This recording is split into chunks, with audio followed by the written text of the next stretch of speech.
Settle in comfortably, dear listener, and allow your breathing to slow as we journey back through the mists of time to the year 1864. Close your eyes if you wish, and let the gentle rhythm of this story carry you to a place of rest and reflection. The morning sun rose slowly over the Mississippi River, painting the water in shades of amber and gold that Thomas Whitfield had seen 1,000 times before, yet never tired of watching. The year was 1864, though on mornings like this, standing on the wooden dock outside his warehouse in Natchez, time seemed to move as slowly as the great river itself.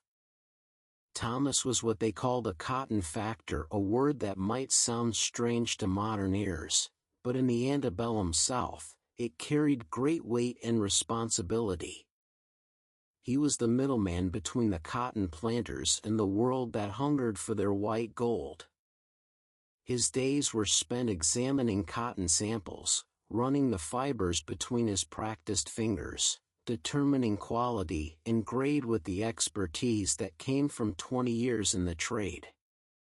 The warehouse behind him stood 3 stories tall, its red brick walls warm in the morning light.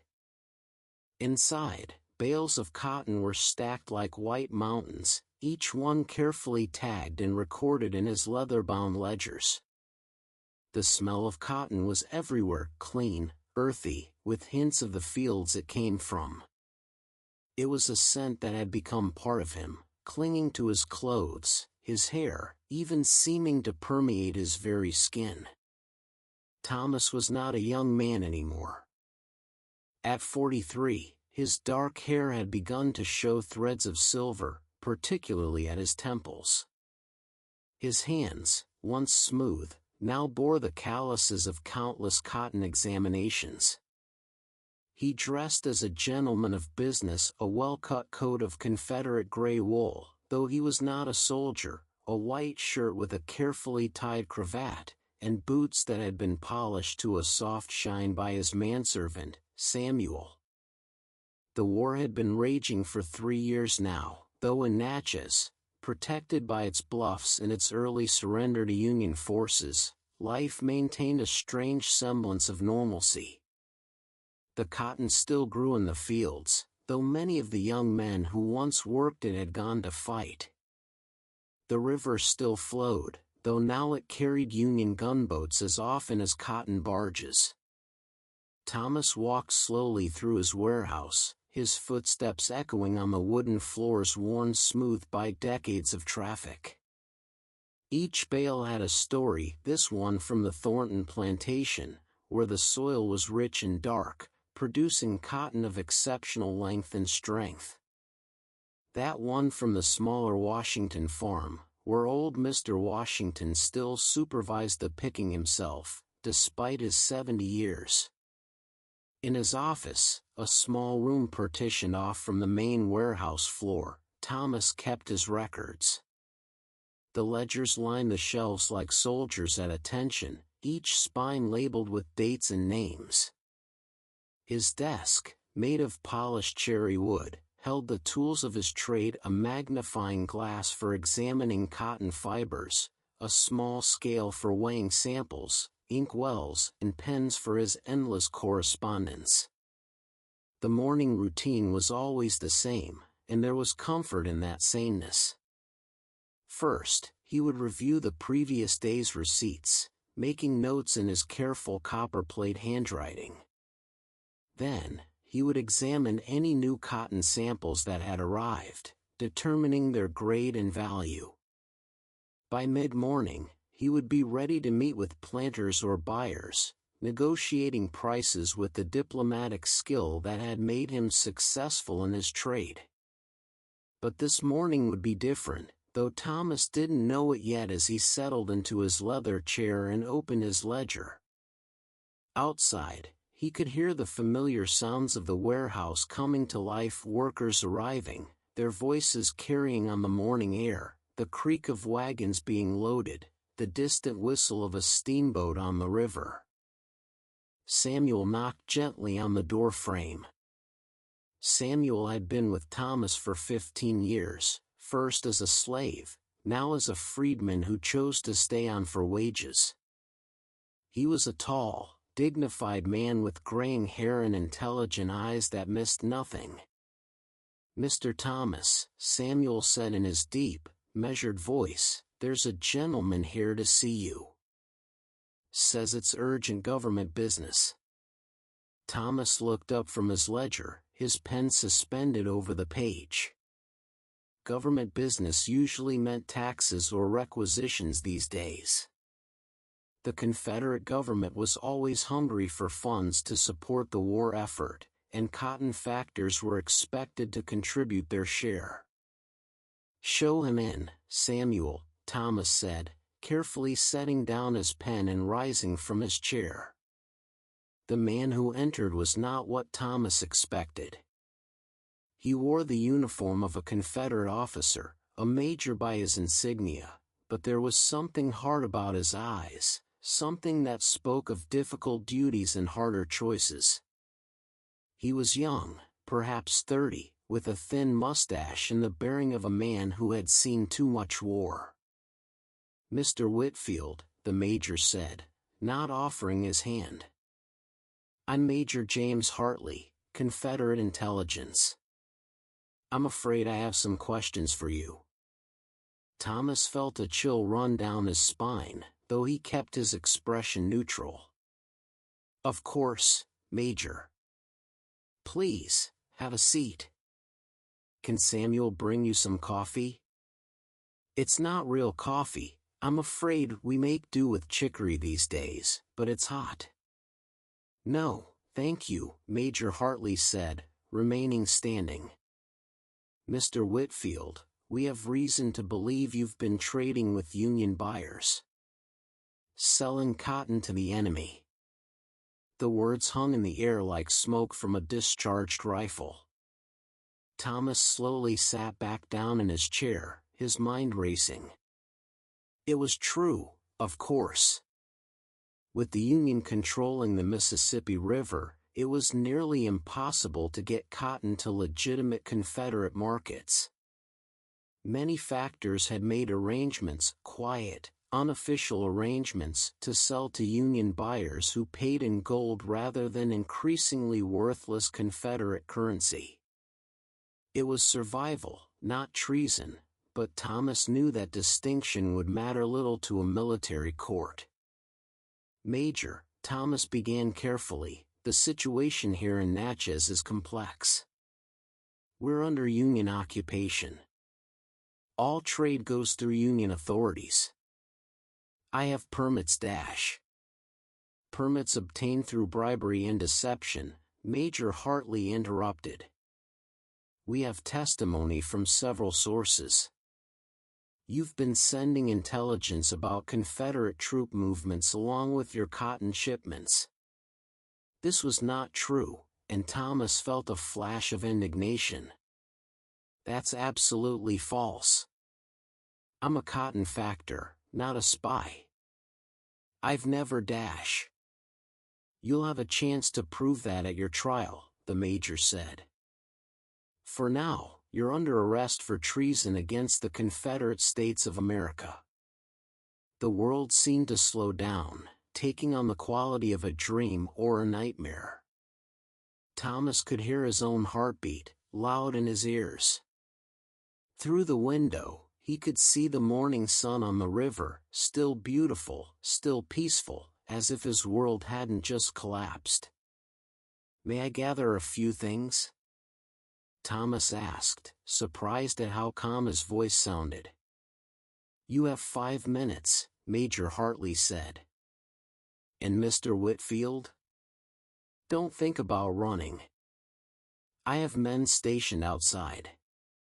Thomas nodded slowly. He stood and walked to his bookshelf, running his fingers along the spines of his ledgers. 20 years of work, 20 years of careful records, all meaningless now. He selected one slim volume, not a ledger, but a book of poetry his late wife had given him years ago. He also took a small daguerreotype from his desk, a picture of Martha, taken just a year before she died of yellow fever. "I'll need to inform my workers," Thomas said. "Your man Samuel can handle that after we leave," the major replied. Samuel had been standing in the doorway, and Thomas could see the concern in his eyes. "Samuel," Thomas said quietly, "you know what to do. Take care of everything." Samuel nodded solemnly. "Yes, Mr. Thomas. I'll see to it all." As Thomas was led from his warehouse, he noticed how normal everything looked. Workers were unloading a wagon of cotton in the yard, their movements slow and rhythmic. A cat dozed in a patch of sunlight on the loading dock. The river sparkled in the distance. It was as if the world didn't know or care that Thomas Whitfield's life had just ended and something else, something uncertain and frightening, was about to begin.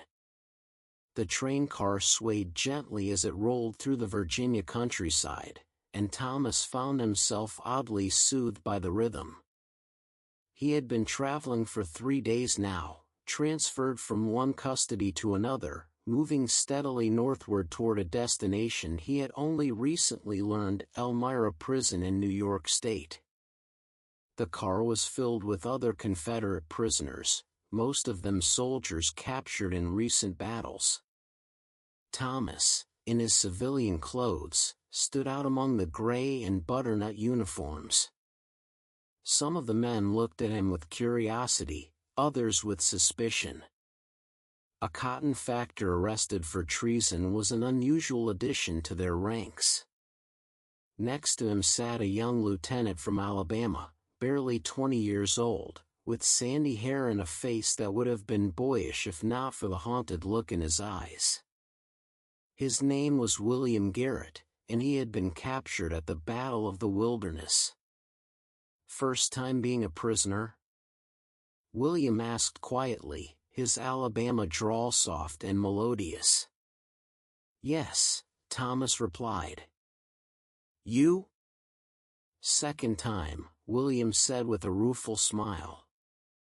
"Got exchanged the first time, back in '62. Don't think there'll be any exchanges now, though. War's gotten too bitter for that." Thomas nodded, looking out the window at the passing landscape. The hills of Virginia were giving way to the mountains of Maryland, their peaks shrouded in morning mist. It was beautiful country, even seen through the bars that had been installed over the train windows. "What did you do, if you don't mind my asking?" William continued. "To end up here with us soldiers, I mean." Thomas considered his answer carefully. "I was a cotton factor in Natchez. They accused me of trading with the enemy." He paused. "Which I did, in a way. But it was that or watch my cotton rot in the warehouse. The whole city's been under Union occupation for 2 years." William nodded understanding. "War makes criminals of us all, one way or another. My family has a small farm back home. My mother's probably selling eggs to the Yankees right now, just to keep food on the table. Does that make her a traitor?" The question hung in the air, unanswered and perhaps unanswerable. As the train continued north, Thomas found himself thinking about the nature of loyalty in wartime. He had never considered himself particularly political. He had owned slaves, yes, but he had treated them fairly, or so he had told himself. When the war came, he had supported the Confederacy because that was what men of his class and region did. But his true loyalty had always been to his business, to the orderly flow of cotton from field to market. The car was crowded, holding perhaps 60 men. The air was thick with the smell of unwashed bodies and tobacco smoke. Some men played cards on makeshift tables made from haversacks. Others dozed, their heads resting against the walls of the car. A few read from small Bibles or prayer books, their lips moving silently. In one corner, a group of soldiers was singing softly, their voices harmonizing on Lorena, that sad song that had become the anthem of separation and loss. The years creep slowly by, Lorena. The snow is on the grass again. Thomas closed his eyes, letting the melancholy melody wash over him. He thought of Martha, dead these 5 years now. They had never had children, and after she died, he had thrown himself into his work, letting the cotton trade fill the empty spaces in his life. Now even that was gone. A sergeant from Georgia, an older man with a grizzled beard, was telling stories to pass the time. He had a gift for narrative, his voice rising and falling with the rhythm of a natural storyteller. So there we were at Chancellorsville, he was saying, mud up to our knees, rain coming down like God himself was trying to drown us all. And old Jack, that's Stonewall Jackson to you youngsters, he comes riding by on that little sorrel horse of his, looking like a scarecrow that got caught in a storm. But his eyes, boys, his eyes were blazing like fire. The stories continued as the miles rolled by. Tales of battles and camps, of letters from home and packages that never arrived, of comrades lost and small victories won. Thomas listened, absorbing these stories of a war he had experienced only from the edges, through newspaper accounts and the gradually increasing shortages in his warehouse. As evening approached, the train began to slow. They were approaching another station where they would spend the night under guard in a warehouse. These stops were always tense times, with local civilians gathering to stare at the prisoners, some with hatred in their eyes, others with a kind of fearful curiosity. This station was in Pennsylvania, and Thomas could see through the window that a small crowd had already gathered. As the prisoners were marched from the train to the warehouse, people pressed close, despite the guards' efforts to keep them back. "Rebels," someone shouted. "Murderers." But there were other voices too. A woman pressed forward, holding out a basket. "I have bread," she called out. "Fresh bread for the prisoners." A guard pushed her back roughly. "No charity for rebels, ma'am." Thomas saw tears in her eyes as she clutched her basket. "My son is a prisoner in Georgia," she said. "I pray someone is showing him kindness." The moment passed, and they were herded into the warehouse, but Thomas found himself thinking about that woman long into the night. How many mothers, North and South, were lying awake wondering about their sons? How many wives were sleeping alone, not knowing if they were widows? The war, he realized, was not just battles and politics. It was millions of individual griefs, each one as sharp and real as his own losses. The warehouse was cold, and they huddled together for warmth. Someone had managed to keep a deck of cards, and a game of poker started up, using pebbles for chips. Thomas didn't join in, but he watched, finding a strange comfort in the familiar rhythm of the game, the shuffle of cards, the quiet murmur of bets, the occasional soft curse or chuckle. William Garrett sat beside him again, producing a small harmonica from his pocket. "Do you mind?" he asked. "Not at all," Thomas replied. William began to play, softly so as not to disturb those trying to sleep. The melody was Home, Sweet Home, and soon a few voices joined in, singing barely above a whisper. "Mid pleasures and palaces though we may roam, be it ever so humble, there's no place like home." Thomas found his eyes growing heavy. Despite the hard floor and the cold, despite the uncertainty of what awaited them, there was something almost peaceful about this moment. These men, far from home, finding comfort in shared songs and stories. As he drifted toward sleep, Thomas thought about his warehouse in Natchez. By now, Samuel would have taken inventory, would have made arrangements with the other factors to handle any outstanding contracts. The cotton would continue to flow, even without him. The world would go on. But what world would it be when this war finally ended? Would there still be a place for cotton factors? Would there still be cotton kingdoms along the Mississippi? Or would everything he had known be swept away like leaves on the river? These questions followed him into his dreams, where he walked through endless fields of cotton under a sky that couldn't decide whether it was dawn or dusk, while somewhere in the distance, a train whistle called like a lonely voice in the wilderness. The first sight of Elmira Prison came as the morning mist lifted from the Chemung River Valley. Thomas pressed his face to the train window, trying to get a better view of what would be his home for the foreseeable future.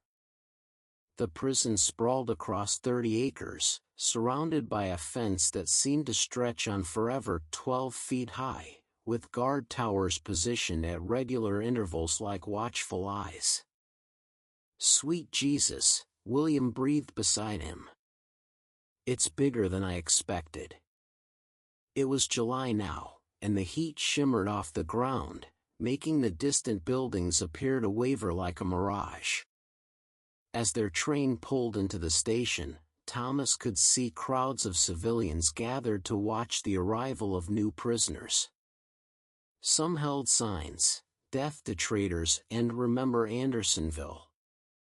Others simply stared with cold curiosity. The guards who met them were Union soldiers, many of them wearing the sky-blue uniforms of the Invalid Corps soldiers who had been wounded and were no longer fit for combat duty but could still serve as prison guards. Their commander, a Captain Marcus Bennett, addressed the prisoners as they stood in ragged formation on the platform. "Gentlemen," he began, his voice carrying the flat tones of Western New York, "you are now guests of the United States government at Camp Chemung, also known as Elmira Prison. Follow the rules, 'cause no trouble, and your stay here will be as comfortable as circumstances allow. Break the rules, and you will find that our patience has limits." They were marched through the gates in single file, each man's name recorded in a large ledger by a clerk who looked barely old enough to shave. Thomas gave his information: name, rank, civilian, place of capture, charges, treason and trading with the enemy, though here it seemed ironically reversed. Inside the fence, the prison was a city unto itself. Row upon row of wooden barracks stretched out before them, each one identical to the last. Between the buildings, thousands of men moved about, some with purpose, others simply wandering, as if movement itself could provide meaning to their captivity. Thomas was assigned to Barracks 15, a long, low building that housed approximately 100 men. Inside, 3 tiers of bunks lined both walls, with a narrow aisle down the middle. Each bunk had a thin straw mattress and a single worn blanket. The air was thick with the smell of too many men in too small a space. He was given a bunk on the middle tier, next to a window that looked out onto the prison yard. His bunk mate above was a cavalry sergeant from Virginia named James Hawthorne, a man in his 30s with prematurely gray hair and the careful movements of someone nursing old wounds. "Cotton factor, eh?" Hawthorne said after Thomas introduced himself. "Well, we've got all types here. Doctors, lawyers, farmers, even a few politicians. The war's a great equalizer, we're all just prisoners now. As Thomas arranged his few possessions, the book of poetry, Martha's daguerreotype, a change of clothes he'd been allowed to bring, Hawthorne gave him a primer on prison life.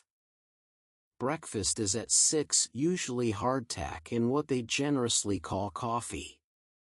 Lunch at noon, soup that's mostly water with a few vegetables if we're lucky. Dinner at 5, more hardtack, sometimes a piece of salt pork. It's not much, but it keeps body and soul together. Roll call twice a day, Hawthorne continued, morning and evening. Miss it and you'll spend a night in the punishment box. Stay clear of the deadline, that's the fence about 10 feet inside the main wall. Cross it and the guards will shoot without warning. Thomas nodded, absorbing this information. Through the window, he could see men engaged in various activities. Some were washing clothes in wooden tubs, the gray and butternut uniforms hanging on lines to dry in the summer sun. Others sat in small groups, talking or playing cards. A few men were tending to what appeared to be a vegetable garden. "Is that allowed?" Thomas asked, pointing to the garden. "The commandant encourages it," Hawthorne replied. "Says it's good for morale and helps supplement our rations. Though between the poor soil and thousands of men, nothing grows very well. Still, it's something to do." That afternoon, Thomas took his first full walk around the prison grounds. The size of the place was overwhelming. It was like a small town, complete with its own hospital, chapel, and even a small theater where prisoners put on performances. But it was a town surrounded by walls, watched by guards, defined by its limitations. Near the center of the camp was a large pond, which the prisoners had dubbed Lake Elmira. In the heat of summer, men waded in the shallow water, seeking relief from the temperature and the ever-present dust. Thomas stood at its edge, watching the light play on the surface, and for a moment he could almost imagine he was back at the river in Natchez. "You're the cotton man." Thomas turned to find a thin man with sharp features and intelligent eyes studying him. The man wore the remains of a Confederate captain's uniform, though it was so patched and faded it was hard to distinguish from civilian clothes. "I'm Captain Andrew Morrison," the man said, extending his hand. "3rd Texas Infantry. I heard about you from some of the boys who came in on your train." Thomas shook his hand. "Thomas Whitfield. And yes, I was a cotton factor." Morrison smiled slightly. "Was. We're always something, aren't we? I was a lawyer in Houston. Had a nice practice, mostly land disputes and contracts. Now I'm the unofficial camp lawyer, helping men write letters to their families and petitions to the commandant." They walked together along the edge of the pond, Morrison pointing out various features of the camp. "That's the hospital," he said, indicating a larger building near the eastern wall. "Try to avoid it if you can.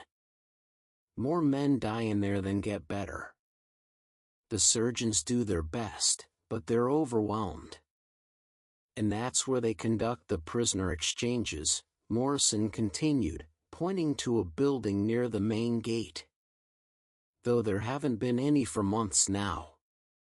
Grant and Lee can't agree on terms, so we sit and wait." As evening approached, Thomas heard a bugle call, the signal for roll call. The men formed up by barracks, standing in ragged lines as guards moved down the rows, checking names against their lists. It was a tedious process, but Thomas understood its necessity. With thousands of prisoners, keeping track of everyone was a monumental task. After roll call came dinner, such as it was. Thomas stood in line with his tin plate and cup, receiving his ration of hardtack and a small piece of salt pork that was more fat than meat. The hardtack was so hard it had to be soaked in water to be edible, and even then it required determined chewing. He ate with his barracks mates, listening to their conversations. They talked about home, about families, about the war. But mostly they talked about food, elaborate descriptions of meals they had eaten, recipes their mothers made, fantasy feasts they would consume when they were free. "My wife makes the finest fried chicken in Alabama," William Garrett was saying. "She soaks it in buttermilk overnight, then coats it in flour seasoned with pepper and sage. Fries it in lard until it's golden brown and crispy on the outside, juicy on the inside." The men listened with the intensity of a congregation hearing scripture, each bite of hardtack transformed in their minds into that perfect piece of chicken. As darkness fell, Thomas lay on his bunk, staring at the ceiling boards above him. Through the thin walls, he could hear men coughing, snoring, sometimes crying out in their sleep. Outside, guards walked their posts, their footsteps regular as a clock ticking. He pulled out Martha's daguerreotype, studying it in the dim light that filtered through the windows. She looked so young in the picture, so alive. She would have been 43 now, the same age as him. Would she have gray in her hair? Lines around her eyes from smiling? He would never know. "Can't sleep?" It was Hawthorne, leaning down from the bunk above. "Not yet," Thomas replied.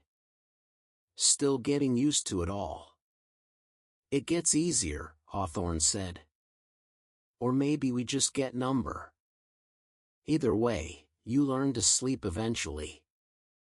The human body is remarkably adaptable." "How long have you been here?" Thomas asked. 6 months. Captured at Spotsylvania. Seems like 6 years sometimes, 6 minutes others. Time moves strangely in a place like this. They fell silent, and eventually Thomas heard Hawthorne's breathing deepen into sleep. Around him, the barracks settled into the rhythms of night, the creaking of bunks as men shifted position, the occasional cough or sigh, the distant call of guards changing shift. Thomas closed his eyes and tried to find sleep. Tomorrow would bring another day of prison life, another day of waiting for a war to end, another day of being a was instead of an is.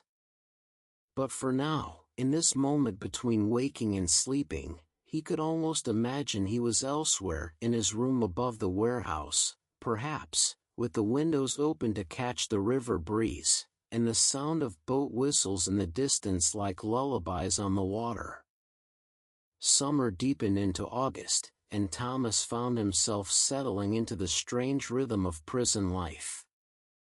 Each day was remarkably similar to the last, yet within that sameness, small variations took on enormous significance: an extra vegetable in the soup, a letter from home for one of his barracks mates, a new arrival with news from the outside world. He had established his own routine. After morning roll call and the meter breakfast, he would walk the perimeter of the camp, exactly 1 mile if he stayed 10 feet from the deadline. The exercise helped clear his mind and kept his body from deteriorating too quickly. Many men, he had noticed, simply sat or lay on their bunks all day, slowly wasting away from inactivity as much as from poor nutrition. During these walks, he often encountered Captain Morrison, who had become something of a friend. Morrison had a sharp legal mind, and they would discuss the war, not from a military perspective, but from a constitutional one, the legal precedents being set, the fundamental questions about federal versus state power, the future of the republic after the fighting ended. "The thing is," Morrison said one morning as they walked, the dew still wet on the sparse grass. Regardless of who wins, the country will never be the same. The federal government has assumed powers that would have been unthinkable 5 years ago. Income taxes, conscription, suspension of habeas corpus. These genies won't go back in their bottles easily. Thomas nodded thoughtfully. In the cotton trade, we always said that once a market pattern is established, it tends to persist. Perhaps governments are the same way. Perhaps, Morrison agreed. Though I wonder what kind of patterns we're establishing here, in places like this. Thousands of Americans holding other Americans captive. What does that do to a nation's soul? It was a question without an easy answer, and they walked on in companionable silence, watching the camp come to life around them. Men emerged from the barracks, stretching and yawning. Some headed to the water pumps to wash, others to the latrines, always overcrowded and unsanitary despite the prisoners' best efforts to keep them clean. Thomas had volunteered to help in the prison library, such as it was. A small building near the chapel held perhaps 500 books, donated by various northern charitable organizations. They were an eclectic mix: novels, poetry, religious texts, even a few scientific treatises.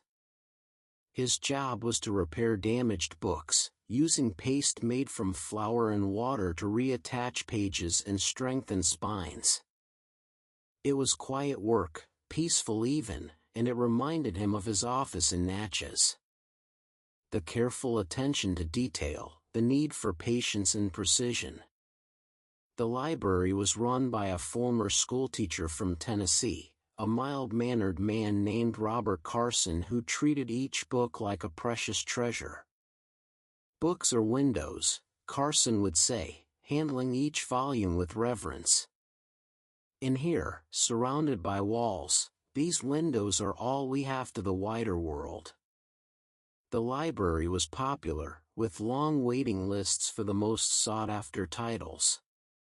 Men would read anything, even agricultural manuals or outdated almanacs, just to have something to occupy their minds. Thomas found himself rereading the book of poetry Martha had given him, finding new meanings in familiar verses. One afternoon, while rebinding a worn copy of David Copperfield, he was surprised by a visitor. William Garrett appeared in the doorway, looking thinner than when they'd arrived but still maintaining his boyish energy. "Mr. Whitfield," he said, "I was wondering if you might help me with something." "Of course, William. What do you need?" The young man produced a crumpled piece of paper and a stub of pencil. "I want to write to my sweetheart back home, but..." He paused, embarrassed. "I never learned my letters properly.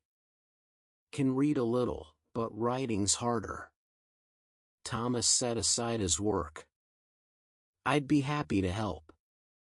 What would you like to say?" For the next hour, Thomas served as William's scribe, carefully writing out the young man's words of love and longing. It was a simple letter, full of assurances that he was well, a lie, that he thought of her constantly, truth, and that he would return to her when the war ended, hope. "Tell her about the sunset yesterday," William said. "How it reminded me of her hair." Thomas smiled slightly and wrote, "Yesterday evening, the sun set in shades of copper and gold that brought to mind your beautiful hair, how it catches the light when you stand by the window in your father's parlor." "That's perfect," William said, his eyes bright. "You make it sound like poetry." "Love is its own poetry," Thomas replied, sealing the letter with a drop of wax from the candle on his desk. This became a regular occurrence. Word spread that the cotton factor in the library could write a fine letter, and soon Thomas found himself serving as scribe for many of the illiterate prisoners. He wrote letters to wives and sweethearts, to mothers and fathers, to children who might not remember their absent fathers. Each letter was a glimpse into a life interrupted, a story suspended mid-sentence by war. There was Private Jackson, who wanted to tell his wife about the proper way to store seed corn for next year's planting. Corporal Davis, who needed to explain to his mother why he couldn't come home even though the neighbors said the war was almost over. Lieutenant Brooks, who wanted to describe to his young son what a cavalry charge looked like, but in terms that wouldn't frighten a 6-year-old. Through these letters, Thomas came to understand the war in a way he never had before. It wasn't about states' rights or slavery or economic systems, or rather, it was about all those things, but filtered through individual lives.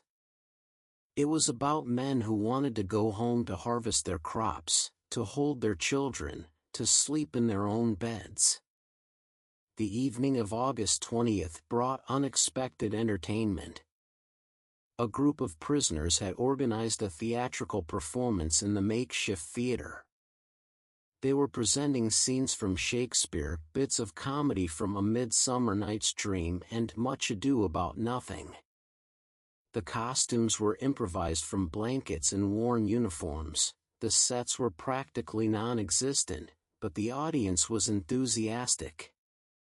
Thomas sat with his barracks mates, watching a burly sergeant from Georgia play Titania, the Fairy Queen, complete with a crown made from twisted grass and wildflowers.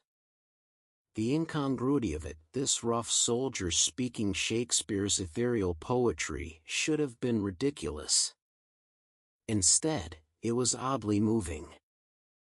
"Lord, what fools these mortals be," Puck declared, and the audience laughed, recognizing themselves in the words. After the performance, as they walked back to their barracks under a star-filled sky, Hawthorne said quietly, "Sometimes I think we're all actors here, playing parts we never auditioned for. Prisoners, guards, all of us just trying to remember our lines until the curtain finally falls." That night, Thomas lay awake thinking about Hawthorne's words. What part was he playing? The wrongly accused man? The dignified prisoner? The helpful scribe? Perhaps all of them, perhaps none. Perhaps the truth was that he was simply a man trying to maintain his humanity in inhuman circumstances. Through the window, he could see the moon rising over the prison walls, the same moon that was shining on the Mississippi River, on cotton fields and battlefields, on homes where women waited and children grew up without fathers. It was a connecting thread, that moon, a reminder that the world beyond the walls continued to turn. He pulled out Martha's daguerreotype again, studying it in the moonlight. "What would you think of me now?" he whispered to the image. "Would you recognize the man I've become?" There was no answer, of course, just the usual night sounds of the barracks. But somehow, in the silver light, Martha's face seemed to be smiling, as if to say that she understood, that adaptation wasn't betrayal, that survival itself was a form of honor. September arrived with a subtle shift in the air, a coolness in the morning that hinted at the autumn to come. The leaves on the few trees within the prison walls began to turn, splashes of gold and red against the weathered gray of the buildings. Thomas stood at the window of the library, watching these changes with a mixture of appreciation and apprehension. Winter, everyone said, was when Elmira showed its true face. The war news that filtered into the prison was increasingly grim for the Confederacy. Atlanta had fallen to Sherman, and there were rumors that he planned to march to the sea, cutting the South in two. Each piece of bad news was met with dejected silence in the barracks. men processing the reality that their cause was failing, that their suffering might be for nothing. But life in the prison continued with its own momentum, separate from the larger currents of war. Thomas had become something of a fixture in the camp's daily life. His letter-writing service had evolved into an informal literacy class, held in the library 3 evenings a week. Men who had never held a pencil before slowly learned to form their letters, to spell their names, to read simple words. One of his most dedicated students was a freedman named Moses, who had been serving as a cook for a Confederate regiment when he was captured along with the soldiers he fed. Moses had a quick mind and a burning desire to learn. "My whole life, I watched white folks read and write like it was magic," Moses told Thomas one evening as they worked on basic arithmetic. "Now I'm learning the magic myself. When I get out of here, I'm going to teach every freedman I meet." Thomas found himself moved by Moses's determination. Here was a man who had every reason to hate the Confederates around him, yet he showed only a quiet dignity and an unquenchable thirst for knowledge. The prison population was indeed more diverse than Thomas had initially realized.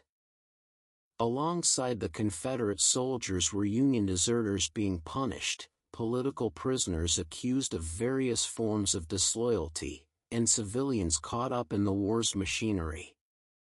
Each group kept largely to itself, but in the library, these distinctions seemed to matter less.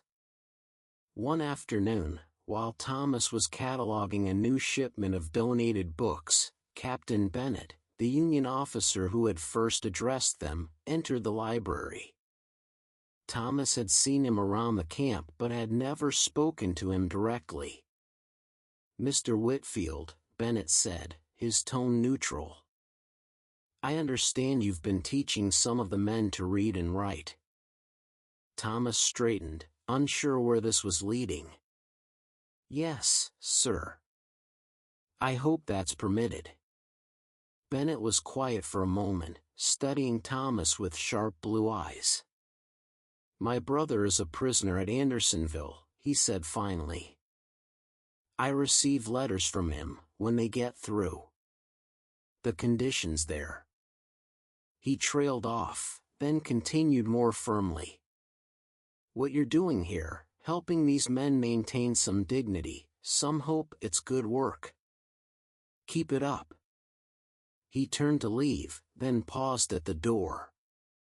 "Winter's coming, Mr. Whitfield. It will be hard. Harder than you can imagine. The men will need distractions, purposes. Your classes, the library, the theater, these things may make the difference between survival and surrender to despair." After Bennett left, Thomas sat quietly among the books, processing this unexpected interaction. It was easy, in the daily struggle of prison life, to forget that the guards were human too, with their own losses and fears. As October arrived, the first frost silvered the ground one morning, and ice formed on the water in the washing basins.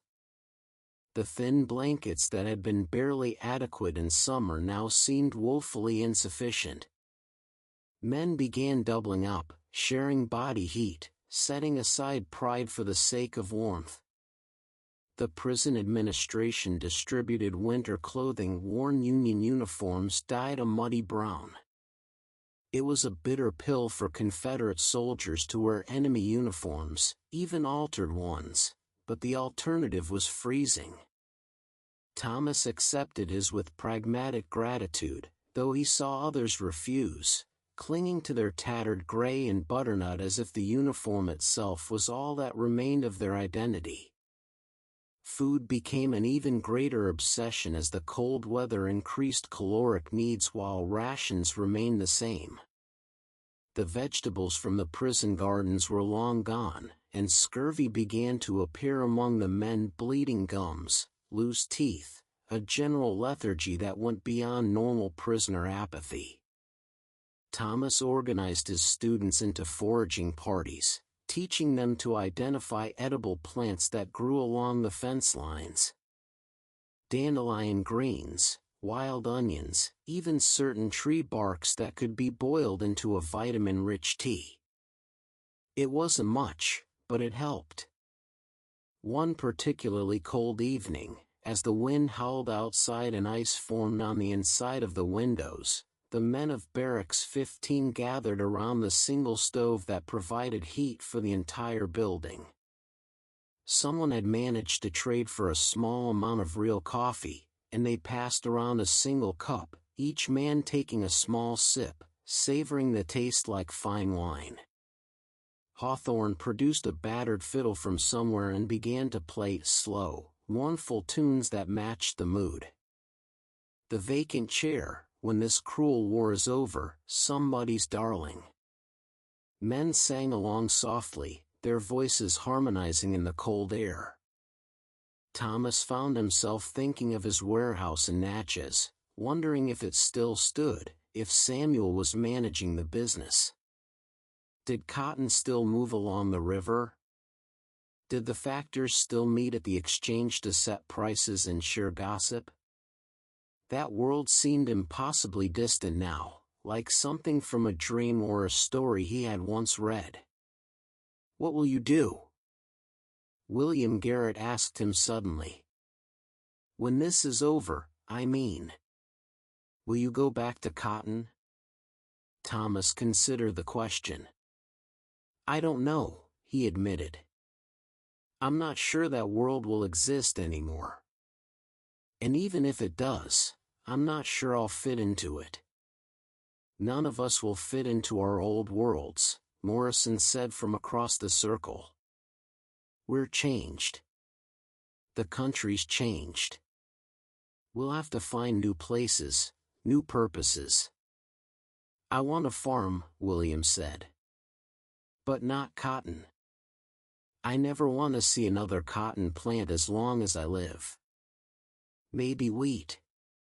Or corn. Something that doesn't carry so much weight." Others shared their plans, their dreams for after. Some were modest: a small shop, a piece of land, a teaching position. Others were grand: heading west to California, starting new industries, building fortunes from the ashes of the old. But underlying all of them was uncertainty. Would they survive to see these dreams? Would there be a place for former rebels in the reunited nation? As November arrived with the first real snow, the prison seemed to contract, everyone drawing inward against the cold. The hospital filled with cases of pneumonia and typhoid. The death rate, which had been manageable through the summer and fall, began to climb. Thomas volunteered to help in the hospital, despite Morrison's warnings about disease. He couldn't practice medicine, but he could read to the sick, write their letters, offer what comfort presence alone could provide. The hospital was a nightmare of suffering: men burning with fever, others wasting away from dysentery, wounds that wouldn't heal in the cold, and malnutrition. But even here, there were moments of grace. He watched nurses, some of them local women who volunteered despite the prisoners being enemies, tend to the sick with genuine compassion. He saw dying men face their end with courage, more concerned about messages to their families than their own fate. He witnessed small acts of kindness between prisoners, men sharing their meager rations with those too sick to stand in line. One young soldier, barely 18, dying of pneumonia, asked Thomas to write a last letter to his mother. "Tell her I wasn't afraid," he whispered between labored breaths. "Tell her I thought of home every day. Tell her."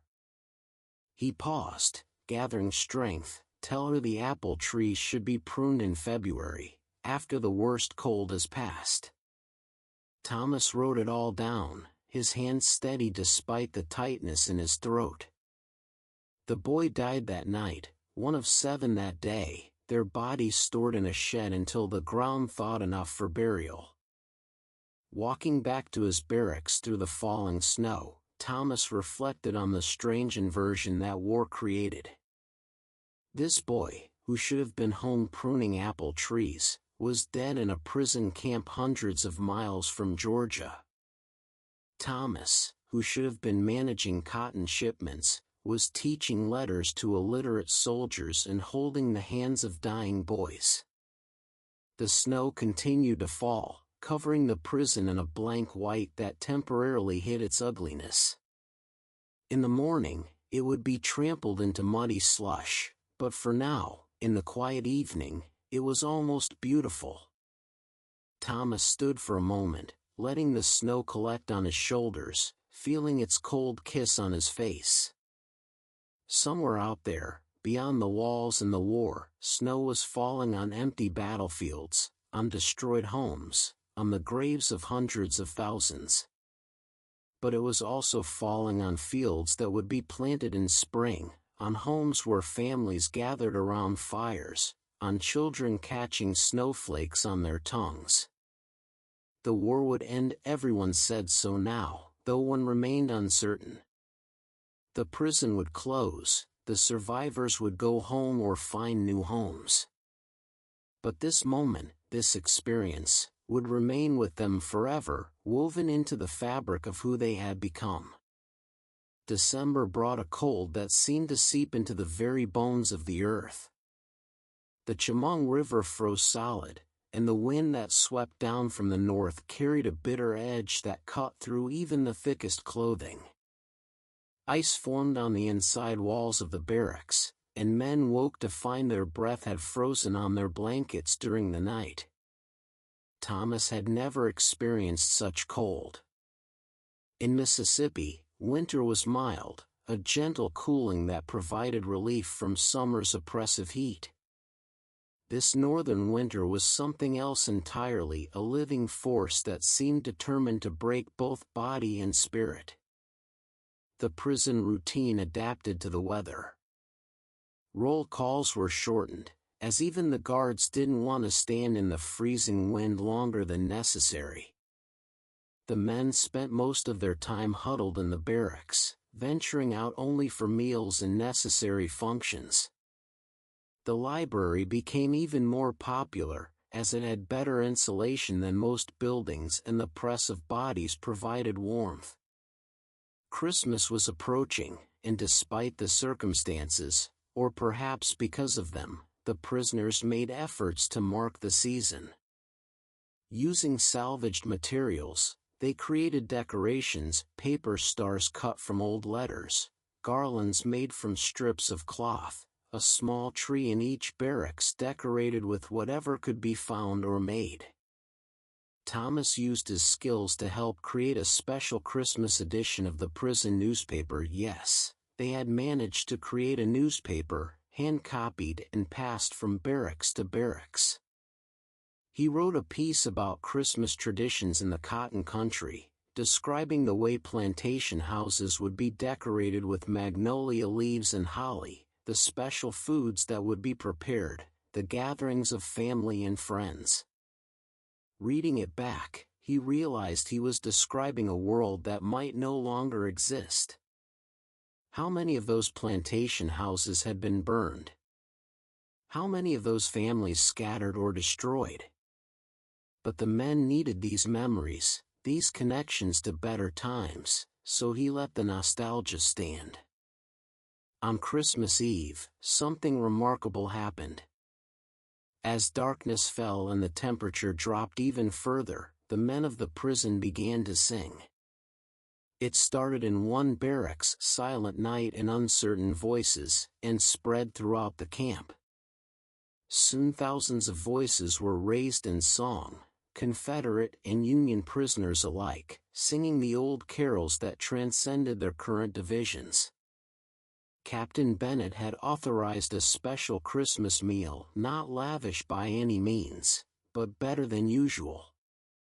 There was actual meat in the soup, and each man received a small piece of fruitcake sent by Northern charitable organizations. Some men wept at this small kindness, this reminder that they were not entirely forgotten by the outside world. That evening, in Barracks 15, they held their own Christmas service. Hawthorne, it turned out, was the son of a minister and could quote scripture from memory.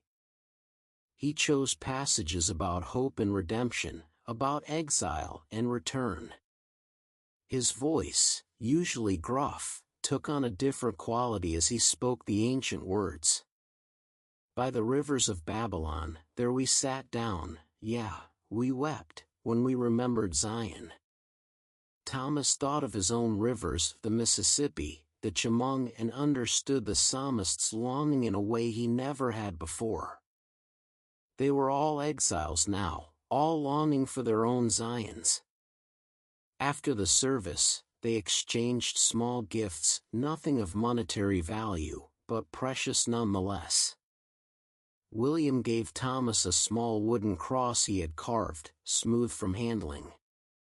Thomas gave William a poem he had written out in his best hand, one of Martha's favorites about spring returning after winter. Moses, who had progressed remarkably in his studies, read aloud a letter he had written entirely by himself, the first complete letter he had ever composed. It was addressed to his future self, describing his plans for after the war, to open a school for freedmen, to teach others what he had learned. The men applauded when he finished, and Moses beamed with pride that outshone any Christmas candle. As the new year of 1865 arrived, brought in with banging of tin cups and half-hearted cheers, the war news grew increasingly dire for the Confederacy. Sherman had completed his march to the sea, leaving a swath of destruction through Georgia. There were rumors that Lee's army was starving, that desertion was rampant, that the Confederate government was preparing to evacuate Richmond. Yet for the prisoners, these grand strategic matters seemed less important than daily survival. January was brutal, with a blizzard that lasted 3 days, piling snow against the barracks walls higher than a man's head. The water pumps froze solid, and snow had to be melted for drinking water. More men died from cold, from disease, from simple despair. Thomas found himself taking on more responsibilities in the camp. He organized work parties to clear paths through the snow, knowing that movement and activity were essential to survival. He expanded his teaching to include basic mathematics and geography, using charcoal on boards to draw maps, to explain the wider world to men whose worlds had been reduced to 30 acres of frozen ground. One particularly cold night, Hawthorne didn't return to the barracks after dinner. Thomas found him sitting in the snow near the deadline, staring at the fence with vacant eyes. "James," Thomas said softly, using his first name for the first time. "Come inside." Hawthorne looked up at him, and Thomas saw a despair that went beyond cold or hunger. "I can't remember my daughter's face," he said. "I try, but I can't see her anymore. She was 4 when I left. She'll be 7 now. Will she remember me?" Thomas sat down in the snow beside him, ignoring the cold seeping through his clothes. "Tell me about her," he said. For the next hour, Hawthorne talked about his daughter, her laugh, the way she would run to meet him when he came home, her favorite doll, the songs she would sing. As he talked, the vacancy left his eyes, replaced by tears that froze on his cheeks. Finally, Thomas helped him to his feet. "She'll remember," he said firmly. "Children remember love. That never fades." They walked back to the barracks together, 2 middle-aged men holding each other up against more than just the cold. February brought a slight warming, though warm was relative when the temperature rose to merely freezing instead of far below. There was also news that would have seemed impossible a year ago. The Confederate government was considering arming slaves, promising freedom in exchange for military service. The irony was not lost on anyone. So now they'll fight for their freedom by fighting for those who enslaved them? Morrison asked during one of their walks. The logic of desperation, I suppose. Everything's upside down, Thomas agreed. I traded with the enemy and was arrested for treason. Now the enemy feeds and shelters me, such as it is, while my own government has likely confiscated everything I owned. When the world turns upside down, Morrison said philosophically, perhaps we all need to learn to walk on our heads. In the library, Thomas received an unexpected gift, a package from Samuel, forwarded through various channels over many months.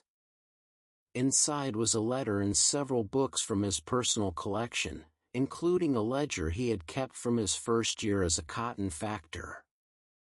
Samuel's letter was carefully worded, knowing it would be read by censors. The business continues. The warehouse stands. The river flows. We await your return. Thomas read those simple sentences over and over, each one a small miracle. The world he had known hadn't entirely vanished. There was something to return to, if he survived. He shared the books with the library, but kept the ledger.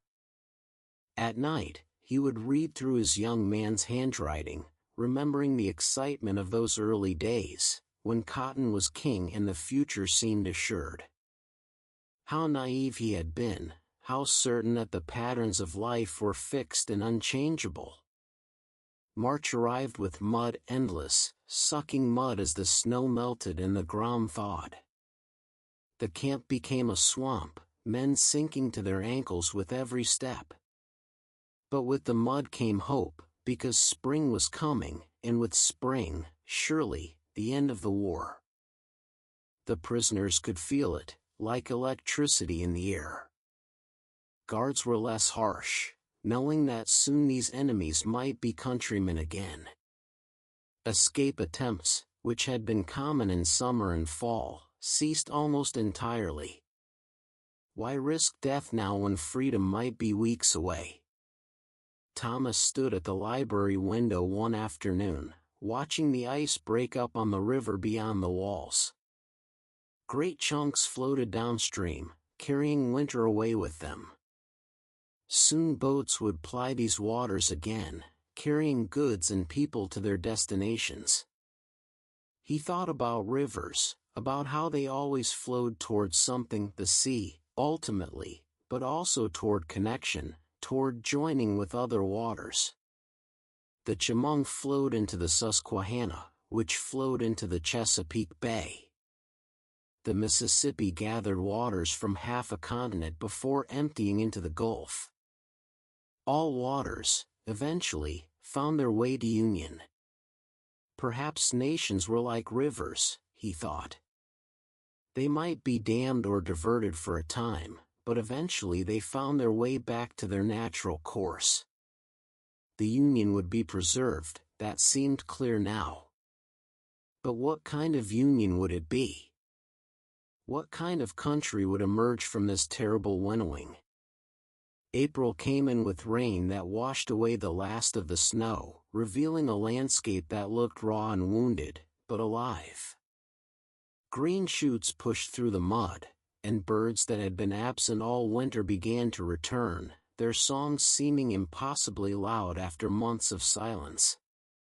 On April 9th, a Sunday, the news arrived that would change everything.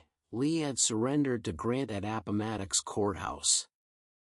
The war, for all practical purposes, was over. The reaction in the camp was complex. Some Confederate prisoners wept openly, whether from relief or despair, it was hard to tell.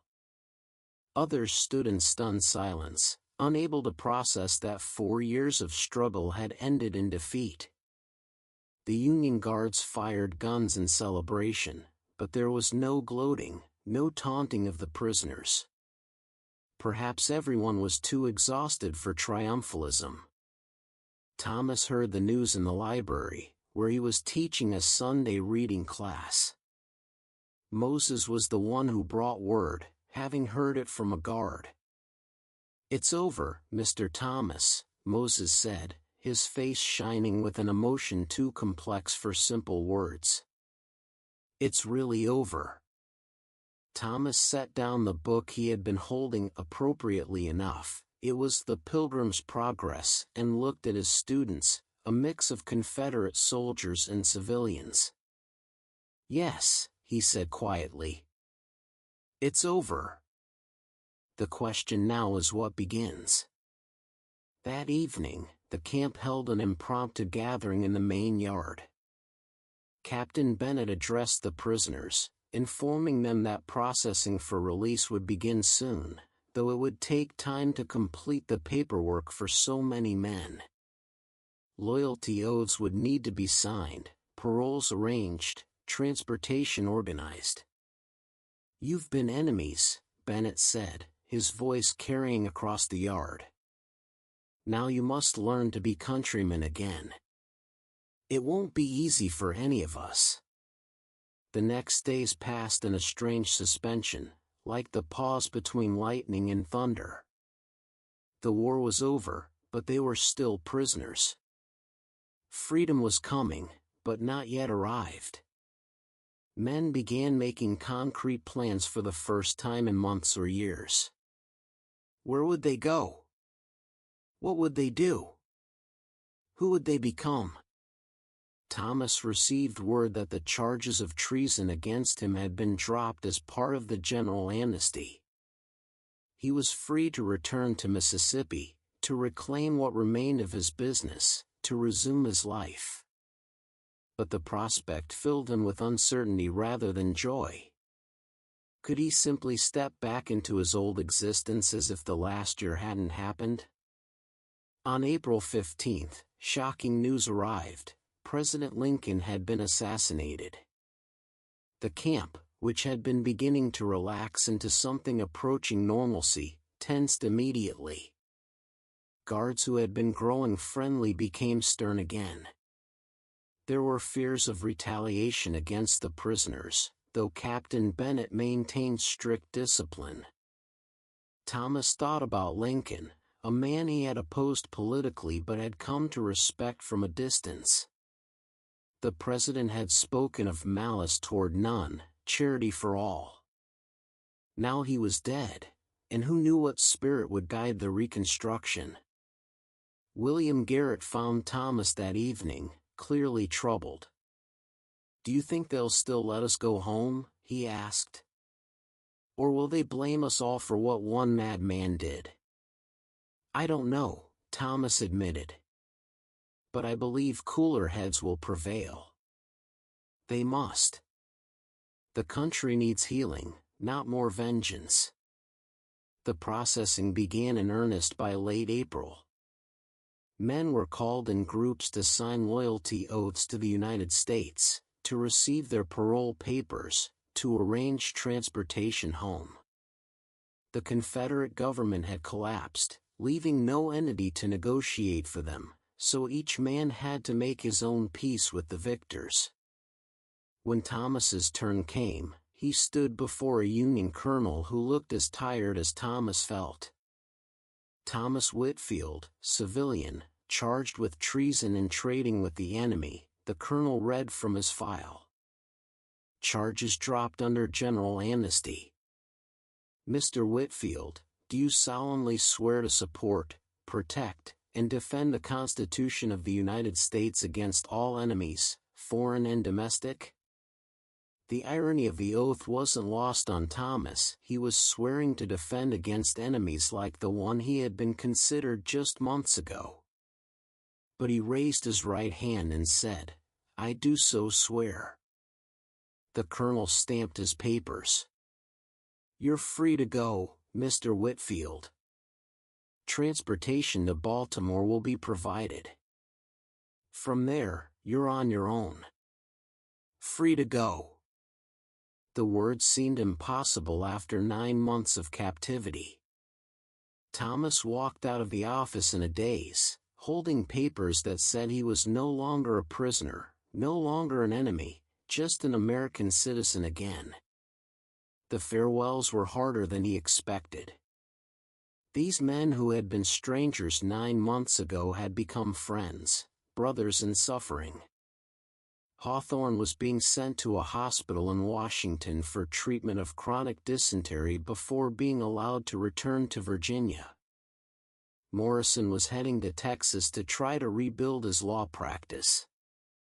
Moses was going north, to Philadelphia, where he had heard there were schools for freedmen. "You taught me to read, Mr. Thomas," Moses said, shaking his hand firmly. "That's a debt I can never repay." "You've already repaid it," Thomas replied. "By what you'll do with that knowledge. Every person you teach will be part of the repayment." William Garrett was taking the same train to Baltimore, planning to make his way back to Alabama from there. He was eager to return to his sweetheart, to the life that had been interrupted. His youth allowed him to believe he could pick up where he left off, and Thomas didn't have the heart to tell him that might be impossible. The train that carried them away from Elmira was nothing like the one that had brought them. This was a regular passenger train, with paying customers who gave the ragged ex-prisoners a wide berth. Thomas had managed to secure some funds through a bank draft Samuel had arranged, so he had purchased new clothes in Baltimore, simple, civilian clothes that felt strange after so long in prison garb. The journey south was surreal. Through Pennsylvania and Maryland, the country looked almost normal, as if war had never touched it. But as they crossed into Virginia, the devastation became apparent. Burned buildings, destroyed railways hastily repaired, fields that should have been planted lying fallow. In Richmond, where Thomas had to change trains, the former Confederate capital was under Union occupation. The streets were filled with Union soldiers, freed slaves, and hollow-eyed civilians trying to make sense of their new reality. Some buildings bore the scars of fire, others had been converted to Union purposes, Confederate government buildings now flying the stars and stripes. Thomas spent a night in a boarding house that had seen better days. The proprietress, a widow who had lost her husband and 2 sons in the war, served a meager dinner of corn bread and thin soup. "We make do," she said with dignity. "We've survived worse than poverty." The next leg of the journey took him through the Carolinas into Georgia, and here the devastation was complete. Sherman's march had left a scar across the landscape: burned plantations, destroyed railways, cities reduced to rubble. At every station, crowds of displaced people waited for trains, heading somewhere, anywhere that might offer hope of a new start. He thought of Sherman's march differently now, having shared barracks with men from Georgia who had received letters describing the destruction of their homes. War was no longer an abstract concept of strategy and politics. It was personal loss multiplied by millions. Finally, in late May 1865, Thomas reached Natchez. The city had survived the war relatively intact, having been under Union occupation since 1863. But it was changed nonetheless. The streets were quieter, many businesses closed. The Cotton Exchange, once the beating heart of the city's commerce, stood nearly empty. His warehouse was still there, as Samuel had promised. The freedman met him at the door, older-looking but smiling broadly. "Welcome home, Mr. Thomas," Samuel said, and Thomas was surprised to find tears in his eyes. The warehouse was largely empty. Some cotton remained, but the trade had essentially stopped. The ledgers showed that Samuel had managed to keep the business from complete collapse, selling what he could, preserving what he couldn't, maintaining the building itself. "What will you do now?" Samuel asked as they stood in the echoing warehouse. Thomas looked around at the scene of his former life. "I don't know," he admitted. "The old world is gone. Cotton will come back, I suppose, but it will be different. Everything will be different." He walked to his office, finding it exactly as he had left it over a year ago. The same pen lay on the desk, the same ledgers on the shelves. But the man who sat down in the familiar chair was not the same man who had been arrested here. That night, Thomas sat on the dock where this story began, watching the sun set over the Mississippi. The river flowed as it always had, indifferent to human struggles. Boats still moved on its waters, though fewer than before. Life continued, adapted, persisted. He pulled out Martha's daguerreotype one last time, studying it in the fading light. "I survived," he told her image. "I'm home. But I'm not the same man you married. I'm not sure who I am now." The river had no answers, just its eternal flow toward the sea. But perhaps that was answer enough. Like the river, he would flow forward, carrying with him all he had been, all he had experienced, moving toward an uncertain but inevitable future. The year is 1870. Thomas Whitfield sits in his study, not in the warehouse office, but in a modest house on the outskirts of Natchez. Through the window, he can see not cotton fields but a school, one of the first integrated schools in Mississippi, though that integration is fragile and contested.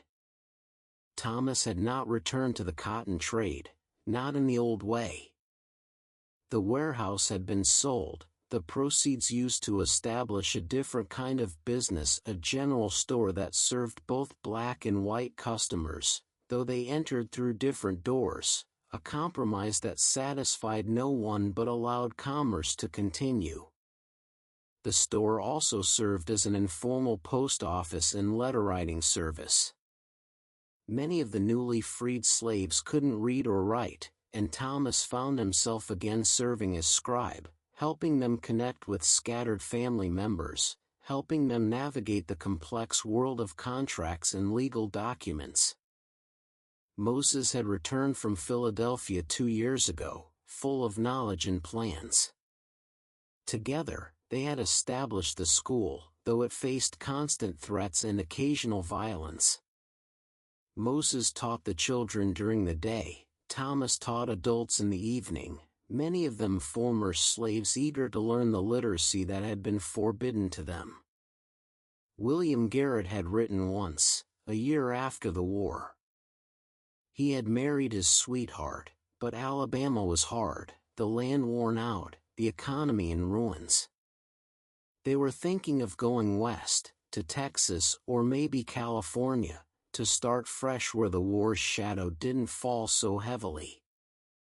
Hawthorne had died in that Washington hospital, never making it home to Virginia, never seeing his daughter again. Thomas had received word from Morrison, who had somehow tracked down what happened to many of their fellow prisoners. Morrison himself had rebuilt his law practice and was now, improbably, a judge in Texas, appointed by the Reconstruction government. Captain Bennett had visited once, traveling through the South on some government business. They had sat on Thomas's porch, drinking coffee, real coffee now, though still expensive, and talking about those months at Elmira. "We did our best with an impossible situation," Bennett had said. "I'm not proud of everything that happened there, but I tried to maintain some humanity. We all did, Thomas had replied. Guards and prisoners alike. We were all prisoners of the war, in our way. Samuel had stayed on, now a full partner in the store. His head for business had proven even sharper than Thomas had realized, and the store prospered despite the difficult economic conditions. He had married and had 2 children who attended Moses's school, learning alongside white children in defiance of centuries of tradition.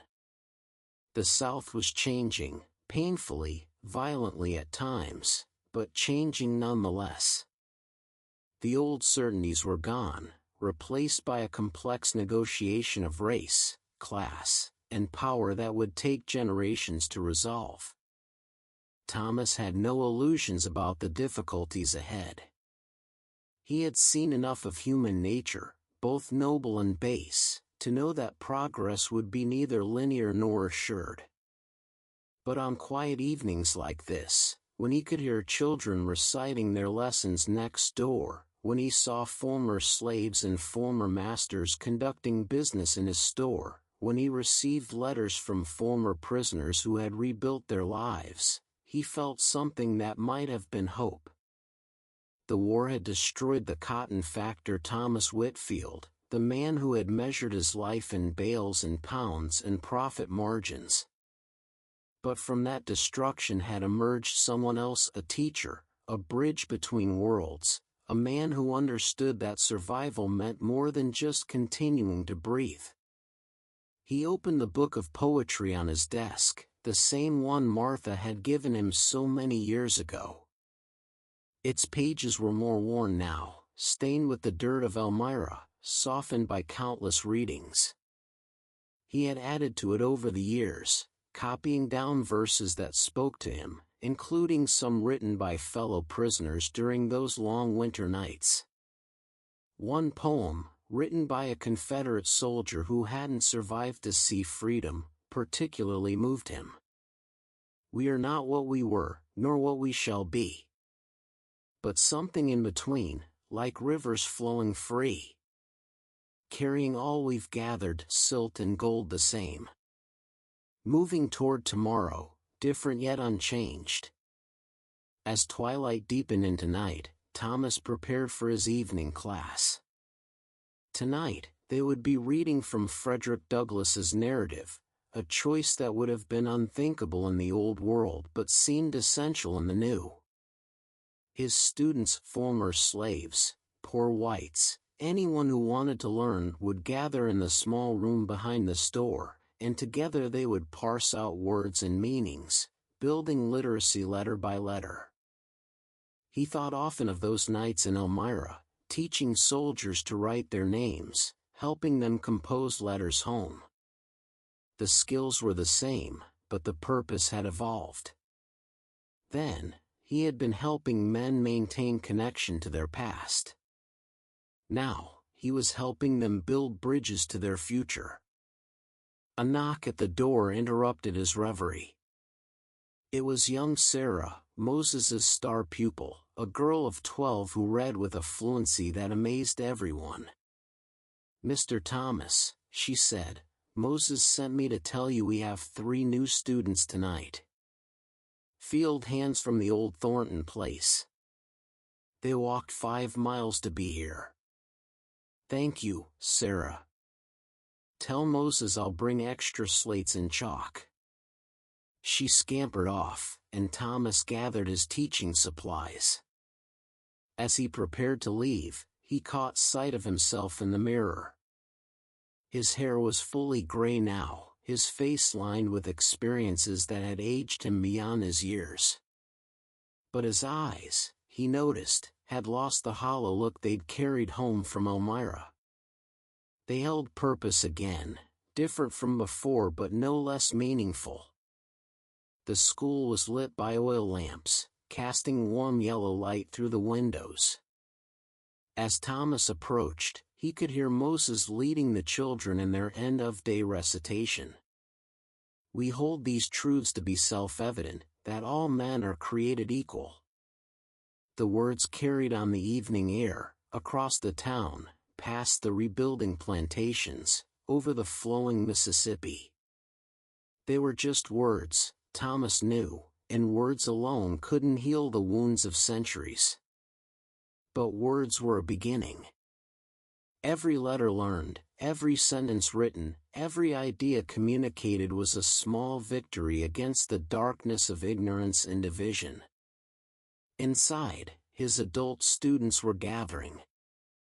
There was old John, a freedman in his 60s, determined to learn to read before he died. Mrs. Patterson, a white widow who had swallowed her pride to sit in the same room as former slaves because she needed to understand the contracts that threatened to take her small farm. Benjamin, a young black man who wanted to become a lawyer like Morrison, to fight for justice with law books instead of rifles. "Good evening, everyone," Thomas said, taking his place at the front of the room. "Let's begin." As he opened the book and began to read aloud, his voice took on the same measured, calm cadence he had developed during those long nights in Elmira, when stories and lessons were the only escape from cold and hunger and despair. But now, instead of escape, he was offering engagement. Instead of distraction from reality, he was providing tools to shape it. The night deepened outside, stars appearing one by one in the Mississippi sky. Inside the humble schoolroom, a Confederate veteran taught former slaves and impoverished whites to read and write, to think and question, to imagine futures beyond the limitations of their births. It wasn't the life Thomas Whitfield had planned. The cotton factor he had been would have been appalled at the teacher he had become. But that man had died somewhere between Natchez and Elmira, between certainty and doubt, between one America and another. What had emerged was something unexpected, a man who had learned that the greatest profit came not from cotton or gold, but from the unleashing of human potential. Every student who learned to write their name, every freedman who could read a contract, every child who discovered the magic of books was a return on an investment more valuable than all the cotton bales that had ever passed through his warehouse. Later that night, after the students had gone home, Thomas and Moses sat on the schoolhouse steps, sharing a pot of chicory coffee and watching fireflies dance in the darkness. "Do you ever regret it?" Moses asked. "Giving up your business, your position in society?" Thomas considered the question, thinking of his empty warehouse, his reduced circumstances, the disapproval of many of his former peers. Then he thought of the light in Sarah's eyes when she mastered a difficult passage, of old John slowly spelling out his grandchildren's names, of Benjamin poring over law books with fierce determination. "I traded cotton for 20 years, Thomas said finally. "I measured, weighed, evaluated, assigned value based on length of fiber and whiteness of boll. But I never truly understood value until I lost everything. Real value isn't in the cotton itself, but in the hands that pick it, the minds that could be freed if given the chance, the futures that could be built with knowledge instead of ignorance." Moses nodded, understanding in a way that transcended words. They sat in comfortable silence, two unlikely friends brought together by war, shaped by imprisonment, united in a purpose neither could have imagined in their previous lives. Somewhere in the distance, a train whistle sounded, carrying its cargo of people and possibilities through the southern night. The river flowed on, eternal and indifferent. The stars wheeled overhead, the same stars that had shone on Elmira, on battlefields, on the old world and the new. Thomas thought of Martha, wondering what she would think of him now. He liked to believe she would be proud, that she would understand how loss could transform into purpose, how endings could become beginnings. "Same time tomorrow?" Moses asked, standing to leave. same time tomorrow, Thomas confirmed. As Moses walked away, Thomas remained on the steps a moment longer. The night was warm, filled with the sounds of crickets and distant music from the taverns downtown. It was peaceful, though he knew that peace was temporary and fragile. Reconstruction wouldn't last forever. The forces of the old world were already regrouping, finding new ways to maintain old hierarchies. But tonight, in this moment, there was peace. There was purpose. There was the quiet satisfaction of a day's work done and tomorrow's work waiting. Thomas rose, gathered his books, and walked home through the quiet streets. As he prepared for bed, he performed the same ritual he had every night since returning from Elmira. He opened Martha's daguerreotype, looked at it in the lamplight, and said simply, "Another day survived. Another day lived." Then he extinguished the lamp and lay down to sleep, his mind already planning tomorrow's lessons. Outside, the Mississippi rolled on, carrying its burden of water and history toward the sea. The cotton fields lay fallow or were being worked by free labor for the first time. The nation, broken and scarred, was slowly, painfully, learning to be whole again. And in a modest house in Natchez, a former cotton factor, former prisoner, current teacher, and future memory closed his eyes and let sleep take him.